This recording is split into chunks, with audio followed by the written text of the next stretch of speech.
Ewe mja wewe, ni kipi kinakuzuia mpaka unashindwa kutekeleza ibada ya swala? Una uongozi gani wewe wa Suleiman alayhi salam mpaka unashindwa kutekeleza ibada ya swala? Mtume ambaye ameongoza majini na wanadamu, wadudu, wanyama, acha kumwabudu Mola wake. Una utajiri gani wewe wa kumshinda Suleiman alayhi salam? Una ufakiri gani wewe wa kumshinda Isa ibn Maryam, Yesu ambaye mtume ambaye hakulala mpaka unashindwa kutekeleza ibada ya swala? Una maradhi gani wewe ya kumshinda Ayubu mtume wa Allah, mtume ambaye ameugua miaka lakini hakuacha kumwabudu Mola wake?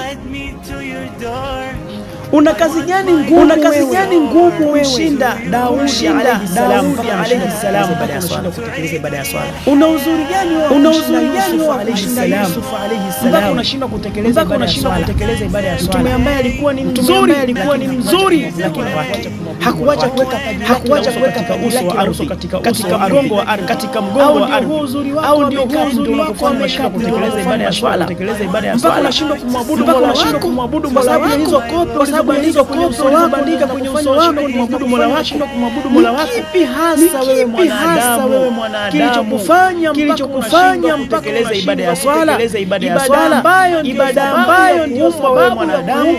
Allah anasema jinna wal insa illa liya'budun, majini na wanadamu kwa lengo la kuniabudu mimi.